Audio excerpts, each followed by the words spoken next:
주님 마음 내게 주소서.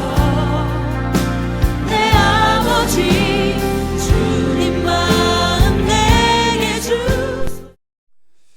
우리말 중에 양육강식이라는 말이 있죠. 이 말은 힘 있는 고기가 힘 없는 고기를 잡아먹는다. 동물의 세계에서는 이 법칙이 아주 철저하게 적용이 되어 가지고 같은 종내, 같은 동물의 종내에서도 강한 놈이 약한 놈을 잡아먹는 거죠. 심지어는 다른 종을 공격해 가지고 잡아먹기도 하죠. 한국의 동물 프로그램 중에 동물의 왕국이라는 프로에 보면은요, 하늘의 왕자가 누굽니까? 독수리입니다. 근데 독수리가 새끼 때에 몇 마리의 새끼를 서로 경쟁하게 해가지고 강한 새끼에게만 어미가 먹이를 주는, 그래서 강한 하늘의 왕자로 기르는 모습을 보게 되어져요. 뿐만 아니라 땅의 왕자라고 말하는 사자도요, 영양이나 기린 같은 약한 것들을 빠른 속력으로 돌진을 해가지고 사냥의 먹잇감으로 삼는 것을 보게 되어져요. 심지어 늙은 사자는요, 놀라지 마십시오, 사람을 죽여서 먹이로 삼기도 한다는 전설 같은 이야기도 나오기도 합니다.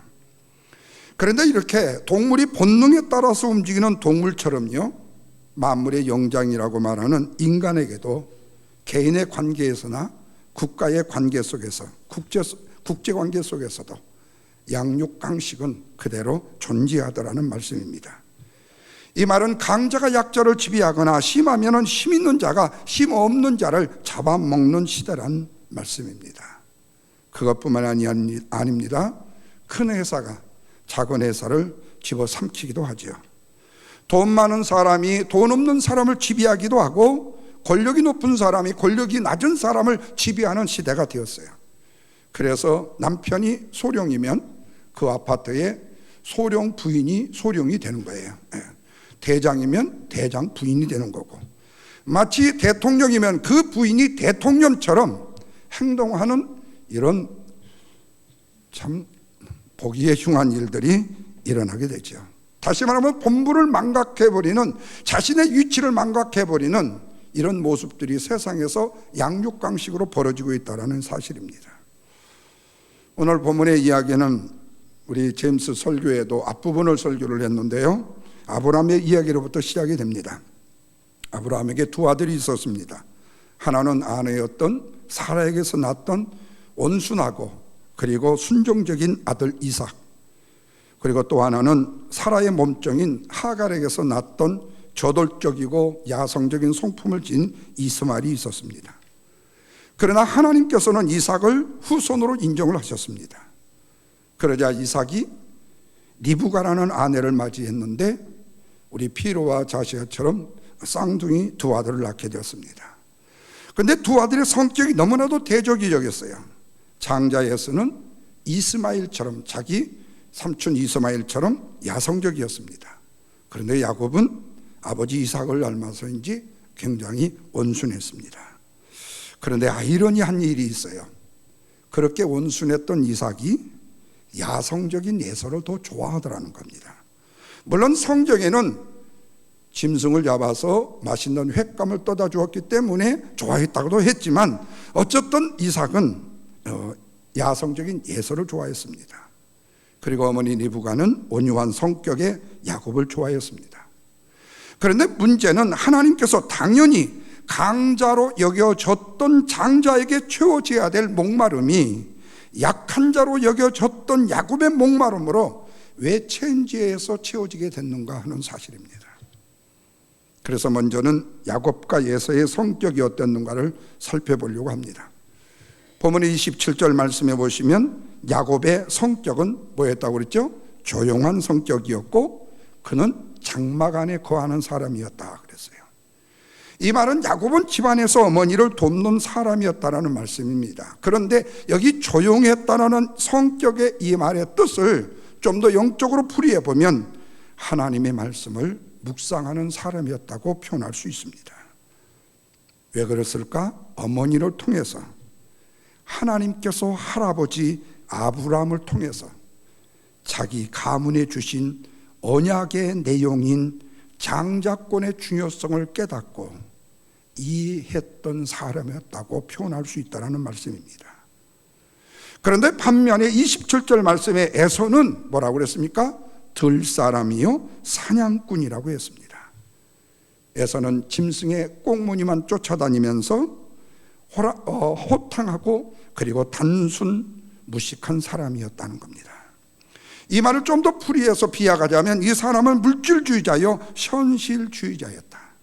물질주의자라는 말은 눈에 보이는 것과 당장 내 손 안에 잡히는 것만을 추구하는 자를 바로 물질주의자라고 말합니다. 그러면 현실주의자라는 말은 무슨 뜻이냐? 현재 내가 가질 수 있는 것에만 관심을 가지고 집중하는 사람, 중요시 여기는 사람을 말합니다. 미래나 장래의 일에 대해서는 관심이 전혀 없는 사람이라는 말이에요. 눈에 보이지 않고 손에 만져지지 않는 것과 영적인 것에 관심과 관계가 없는 사람이었다라는 말씀입니다. 그렇다면 31절에서 야곱이 에서에게 팔라고 말했던 장자권이라는 것이 무언가를 먼저 생각해 보십시다. 한마디로 장자권은요 영적인 것입니다. 눈에 보이지는 않습니다. 손에 만져지지가 않습니다. 그것은 영적이기 때문에 지금 사람들의 눈에 보이거나 현재의 어떤 유익을 가져다 주는 것은 결코 아니라는 거예요. 그러면 장자권이 영적이라는 이 말은 그의 후손들이 하나님이 택한 백성이었다는 사실입니다. 다시 말하면 하나님의 백성이 되었다는 뜻이 장자권의 영적 의미입니다. 이것을 좀 더 신약적 의미로 말하면 예수 그리스도의 메시아의 길을 예비하는 백성이 되는 길이고, 궁극적으로는 구원받고 영생을 누리는 길이 바로 이 장자권의 축복인 것입니다. 그런데 에서와 같이 물질주의자요 현실주의자에게는 이런 영적인 것에 취미가 없어 보인다는 거예요. 그런데 야곱이 이를 알고 장자권을 넘겨받기 위해서 플랜을 짜게 되어져요. 그리고 야곱은 에서를 관찰하고 사냥에서 돌아오는 길목에서 의도적으로 팥죽과 떡을 만드는 일을 시작합니다. 에서는 얼마든지 팥죽과 장자권을 바꿀 수 있는 인물이라는 사실을 바로 야곱은 간파를 해서 알고 있었기 때문이었어요. 그런데 정말 에서는 32절 말씀을 보시면 뭐라고 말하죠? 내가 배가 고파 죽게 되었는데 장자의 명분이 내한테 무슨 유익이 있으리요? 라고 말을 해요. 그렇다면 에서는 장자권에 대해서 알았을까요? 알지는 못했다는 겁니다. 관심이 없었다는 겁니다. 뿐만 아니라 장자권에 대해서 알 가치도 없다라고 무시하며 생각했던 거죠. 그래서 결국에는 33절에 보면 뭐라고 그랬는 거니? 에서가 야곱에게 맹세를 하고 장자의 명분을 팥죽 한 그릇에 팔고 말았다, 그렇게 말합니다. 그런데 더 안타까운 것은 마지막 34절에서 뭐라고 말씀했죠? 장자의 명분을 어떻게 여겼어요? 가볍게 여겼다고 했습니다. 사랑하는 여러분, 그래서 하나님이 에서를 싫어하신 것입니다. 반면에 야곱은 미래적이요 지금 눈에 보이지는 않지만 영적인 요소인 장자권에 관심을 가지고 있는 사람이었다는 거예요. 하나님께서 아브라함과 맺은 언약의 복이 장자적인 축복에 있는 것을 그는 바로 배워 알고 있었다라는 말씀입니다. 하나님께서는 이런 야곱을 주목하시고 그에게 관심을 갖게 되신 것입니다.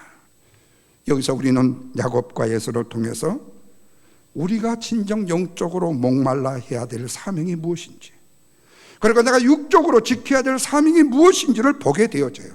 다시 말하면 야곱은 비록 차자이었지만 영적 장자권을 포기하지 않았지만 에서는 마땅히 장자로서 누려야 될 장자권을 뭐하고 말았습니까?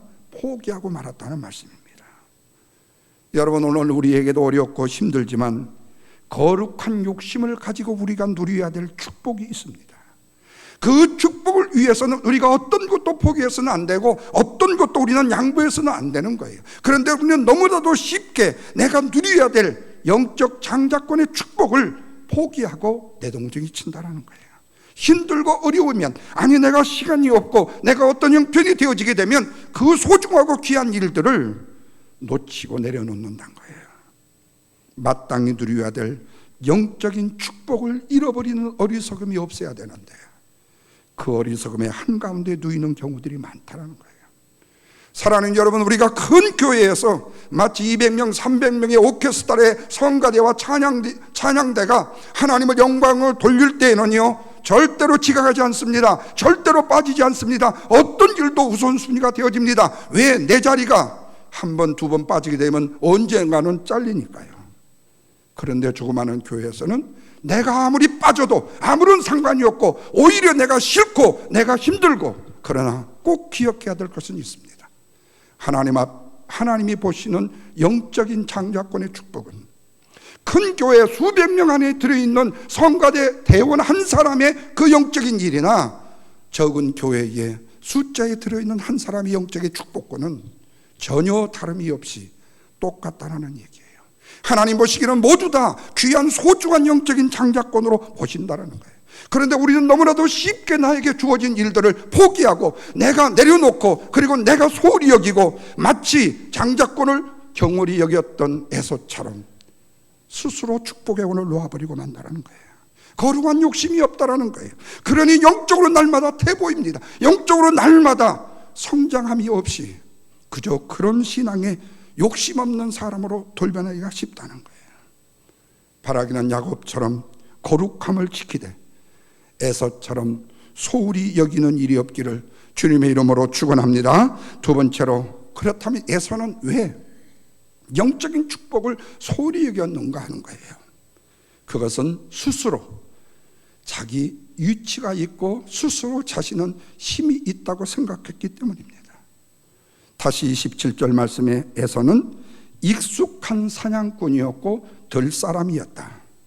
이 말을 다른 말로 표현하면 육적으로는 강한 체력의 사람이었다라는 말입니다. 이 말을 좀 더 비약하면 자기 힘으로 모든 것을 할 수 있다라는 목마름이 없는 사람이었다는 말씀입니다. 그리고 남자 중에 남자였다는 말이에요. 그런데 32절 말씀에 보시면 이런 면도 있습니다. 에서가 이르되 내가 죽게 되었으니 장자의 명분이 나한테 무슨 유익이 있겠느냐고요. 이 말한 것을 보면요, 남자답게 용맹스러운 것은 사실이지만 영적으로는 단순 무식한 사람이었다는 얘기죠. 이제 이삭 아버지가 나이가 많아서 눈이 어두워졌습니다. 기력이 쇠해졌습니다. 그래서 집안의 영적인 축복이요, 비밀인 장자권의 수요를 행하려고 하고 있습니다. 이때 장자인 에서는 당연히 장자권은 내가 팥죽 한 그릇에 팔았다 손치더라도 자기가 받을 것이라고 생각을 했을 것입니다. 거기다가 이삭이 장자인 에서를 좋아했기 때문입니다. 그렇다면 왜 이삭이 장자인 에서를 좋아했을까? 이삭은 성격이 조용한 사람이고 순종적인 사람이고 수없는 우물을 양보했던 겸손의 사람이었습니다. 그리고 이삭이 아브라함이 100세에 사라가 90세에 얻은 아들이기 때문에 어머니의 과잉 보호 치마 속에서 자랐습니다. 그래서 이삭은 형 이스마엘에게 항상 억눌리고 항상 억압을 받으며 살았던 거예요. 그런데 장자인 에서에게 자기에게 없는 이스마엘의 성격이 있다는 거예요. 그래서 아마도 에서를 좋아하지 않았을까. 그런데 에서는 이스마엘과 성격이 비슷했습니다. 들 사람이요 야성적인 기질의 사람이었습니다. 그래서 이삭은 장자요 야성적인 에서를 장자로 영적 장자권을 주려고 했습니다. 그런데 여러분, 이 말씀을 좀 더 고상한 표현으로 하자면 이 에서에게는 영적인 목마름, 하나님 앞에 대한 갈증이 없었다는 거예요. 왜 그랬을까를 한번 추적해 보니까 그 가문이 그랬어요. 그 자손의 본거지를 우리가 성경에서 찾아보게 되면 사해 남부의 바위 틈 사이였습니다. 그것을 요르단 남부의 우리가 너무나도 잘 알고 있는 페트라라고 전해지는 천연의 요새지입니다. 어떤 적군도 거기를 쳐들어올 수가 없어요. 그런데 들어가는 입구가요, 2사람 정도가 들어갈 정도로 좁아요. 그리고 그 길이가 약 5마일 정도가 됩니다. 만약에 이걸 정복하기 위해서 50피트의 단위로 막을 수만 있다면요, 수십만 명이 그 굴을 들어와도 완전히 다 죽일 수 있는 난공불락의 성이었다는 겁니다. 그런데 여러분, 이런 성임에도 불구하고 결국에 그 성은 어떻게 되었죠? 무너지고 말았다는 사실입니다. 사랑하는 여러분, 이 세상에 우리가 믿는 난공불락은, 우리가 믿는 내 힘은 절대로 존재하지 않는다라는 사실을 기억해야 됩니다. 지금 내가 가진 건강, 내가 가진 물질, 내가 가진 주의, 내가 가진 힘, 내가 가진 재능, 내가 가진 좋은 것이 절대로 영원히 난공불락으로 존재할 수는 없다는 겁니다.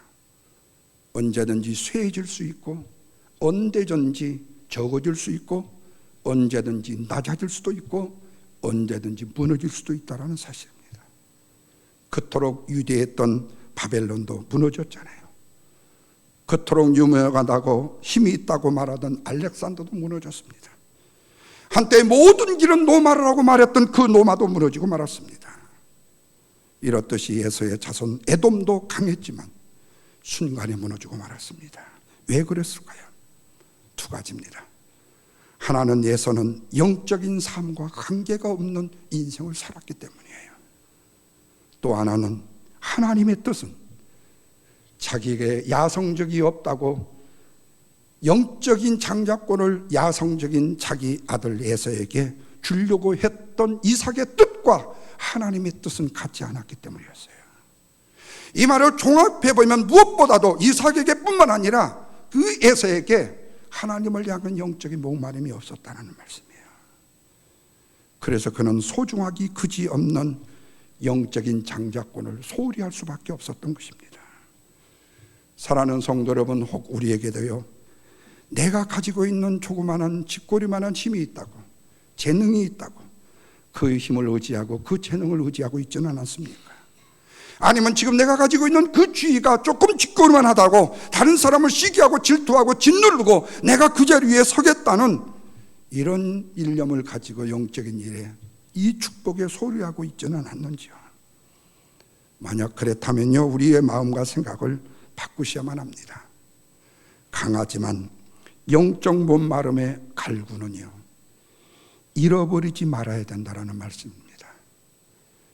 에서처럼 어리석음이 없기를 주님의 이름으로 축원합니다. 마지막으로, 그렇다면 야곱은 왜 이 목마름이 있었는가 하는 거예요. 그것은 여러 상황에서 불리했고 약했기 때문에 그랬습니다. 다시 27절입니다. 야곱은 조용한 사람이었기에 어디에 거했다고요? 장막에 거했어요. 또 29절 말씀에 보면 야곱이 죽을 수 없다고 그랬습니다. 한마디로 야곱에게 남자다움이라는 것은 안 보여요. 너무나도 비실비실 약하기 그지없는 사람이었다는 말입니다. 그런데 여러분, 그런 비실비실했던 약한 야곱에게 미래적이요, 눈에 보이지는 않았지만 영적인 장자권에 관심을 가진 사람이었다는 사실이에요. 뿐만 아니라 하나님께서 아브라함과 맺은 언약의 복이 바로 장자권의 축복이 있다는 사실을 그는 늘상 기억하고 있었다는 거예요. 그래서 모략 같고 계략 같지만 아주 놀라운 방법을 통해서 장자권을 기어코 취하고 마는 거예요. 물론 그로 인하여서 그는 자기 집을 떠나 밧다라미의 삼촌 집에 가서 20년 머슴살이를 했었지만, 그리고 거기서 갖은 학대를 받았지만 결국 거기서 그는 네 아내를 얻게 되고 12아들을 얻게 돼서 이스라엘 민족의 지파의 확장을 가지지 않았습니까? 12지파 24를 얘기하니까 바로 신천지가 바로 12지파 24보좌를 지금 주장하고 14만 4천 명을 주장하고 있는 거예요. 예. 그런데 거기에 민감하지 못한 신앙인들이 쏙쏙 빠져들어서 성경 공부를 한다. 사랑하는 여러분, 혹시라도 교회 성경 공부가 없다고 해서요, 누가 밖에서 성경 공부를 하자고 했다면 반드시 목사에게 질문을 해보십시오. 이 성경 공부를 가도 되는지 안 되는지. 혼자 훌쩍 가가지고 거기에 홀라당 그래가지고 나중에는 빼도 박도 못하고 남편이 아내를 찾으러 저한테 와서 제발 내 아내를 저 안에 톡을 해서 구해달라고, 내 자식을 구해달라고 하소연한 일이 없도록이요.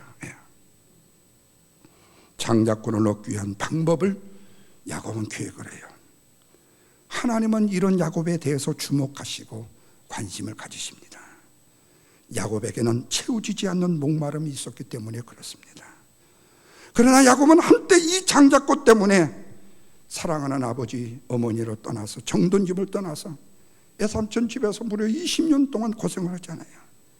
그의 삶은 그 이후로부터 고난의 연속이었습니다. 왜? 장자권을 가졌기 때문에요. 하나님의 관심을 가지게 되어지고 하나님의 주목거리가 되어졌기 때문에 그는 하나님의 사람이 되기 위해서 험악한 세월을 보내는 인생을 살아야 됐다는 말씀입니다. 뿐만 아니라 그의 후손도 얼마나 많은 고난을 당해야 됐습니까? 오늘 아침 일부 예배에서 말씀을 드렸습니다만 영적인 축복을 받는 사람은 그 앞길이 형통하고 잘 열려야 되는데 오히려 꽉 막히는 거예요. 430년 애굽의 종살이 때에 그들이 하나님 앞에 이 고난의 고통을 이겨달라고 기도했을 때 하나님이 모세를 통해서 그들을 출애굽시켜요.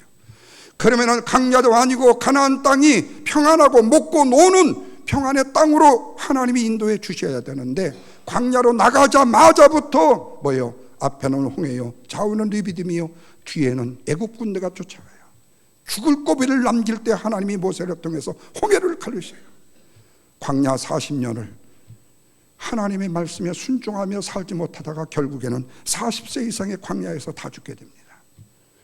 그리고 그러면 적과 꿀이 흐르는 땅은 예비된 평화의 아름다운 땅이기에 들어가기만 하면 우리 자자 손손 잘 먹고 잘 살고 일 안 해도 먹고 살 것이라고 생각했는데 가보니까 여리고성이 있고 아이성이 있고 등등의 요단강이 있고 그 험악한 그 험지에 들어가서 싸워서 그를 정복해야 된다는 거예요. 왜? 하나님의 뜻인데 그 앞에 광야가 있어야 되고 고난이 있어야 되네. 그런 바로 장자권의 축복 때문에 그런 것입니다. 하나님의 주신 고난이기 때문에 이기고 견딜 수 있는 고난이 될 수 있어요. 그러나 인류의 역사상에 이스라엘 민족처럼 고난을 많이 당한 민족이 어디 있습니까? 그 이유가 뭐예요? 영적인 장자권을 소유했기 때문에 그런 겁니다. 그래서 야곱의 자손들은 오늘날 거룩한 성도들은요 항상 하나님께 매달려야 되는 거예요. 하나님의 축복을 구해야 되는 거예요. 하나님의 영육의 축복이 없이는 살 수 없다는 매달림이 있어야 된다는 거예요. 하나님이 주실 축복을 놓고 언제나 하나님 앞에 기도의 씨름을 하는 거예요. 그러면 하나님은요 못 이긴 채 하고 져주신다는 말씀입니다. 마치 야곱이 악박강가에서 형예서를 이기기 위해서 하나님과 겨루어 이기듯이 하나님과 기도로 싸워서 축복의 사람이 되어지는 거예요. 그리고 야곱이 거기에서 이스라엘이라는 이름을 주어졌듯이 성도인 우리에게도 영적인 축복을 누릴 수 있는 새 이스라엘의 백성이 되어지는 거예요. 무엇 때문에 그렇습니까? 오직 절실함 때문입니다. 오직 목마름 때문인 것입니다. 그래서 우리에게 목마름은 힘이요 절실함이 힘이 되는 것입니다. 뿐만 아니라 절실함과 목마름이 넉넉한 자에게서만 나오는 것이 아니고 부족한 자에서 나오더라는 말씀입니다. 그래서 부족해도 연약해도 우리는 걱정할 것이 없는 것입니다. 왜냐하면 야곱의 축복이라는 것이 부족함에서 나온 절실함이 그를 살렸기 때문에 그렇습니다. 다시 말하면 결핍이라는 부족 안에서 힘이 나왔기 때문에요. 그래서 영적인 장자권을 가진 영혼들에게 하나님께서 부족함이 없이 채우시는 거예요. 그래서 우리는요 항상 2%가 부족하게 살아도 우리는 만족할 수 있게 되는 거예요. 왜? 거기에서 힘을 얻기 때문에. 그래서 부족을 하는 사람이 하나님의 말씀도 잘 듣게 되죠. 뿐만 아니라 부족함을 하는 사람이 들리는 하나님의 말씀이 우리를 살릴 수 있게 되는 것입니다. 하나님의 말씀을 듣는 자에게 더 확실한 승리의 길이 열리게 되어지더라. 승리의 선순환이 이루어져야 되더라. 사랑하는 성도 여러분, 이제 말씀을 맺습니다. 혹시 여러분 가운데 부족함 때문에 절망하시거나 낙심을 하신 적은 없으신지요? 그러나 자신의 부족을 아는 사람은요, 지나치게 절망할 필요가 없는 사람입니다. 그런데 어떤 사람은 지나치게 절망을 합니다. 인간들을 보면 자괴심까지 느껴진다고 고백을 합니다. 이런 분들은 대개 다 신앙인이 아니라 인본주의자들이기 때문에 그렇습니다. 그들의 삶의 계산에는요, 하나님이 들어있지 않기 때문에 절망하는 것입니다. 뿐만 아니라 인간은 죄악을 감당하지 못한다는 사실과 인간은 실패를 하지 못한다는 사실을 모르기 때문에 그렇습니다. 그래서 늘 넘어지는 것입니다. 그러나 죄인의 넘어짐이라는 것은요, 모자라기 때문에 넘어지기에 당연한 것입니다. 그래서 부족한 사람에게, 연약한 사람에게 뭐가 필요할까요? 영적인 목마름이 필요한 것입니다. 마치 에서처럼 자기의 힘을 의지하지 않기 때문에 그렇습니다. 야곱처럼 자신의 약점을 목마름으로 주님 앞에 의탁하기 때문에 그렇습니다. 그래서 하나님이 없다는 사람들은 항상 절망적인 삶을 삽니다. 이런 사람에게는 희망이 없습니다. 목마름이 없기 때문입니다. 그러나 하나님께 목마른 사람은 소망이 있는 것입니다. 그래서 하나님을 신뢰하고 죄악 가운데서도 소망을 가지게 되는 것입니다. 쉽게 절망하지 않고 망하지 않는 인생을 살게 되는 것입니다. 그러나 우리는 우리의 부족을 우리의 자신이 누구보다도 잘 알고 있기 때문에 어려운 일에도 절망할 필요가 없는 것입니다. 절망 속에서 목마름을 소망할 수 있기 때문에, 그래서 우리는 주님께 우리의 목마름을 채워주시기를 주님 앞에 겸손히 구하며 서는 것입니다. 우리는 항상 부족하기 때문에 그렇습니다.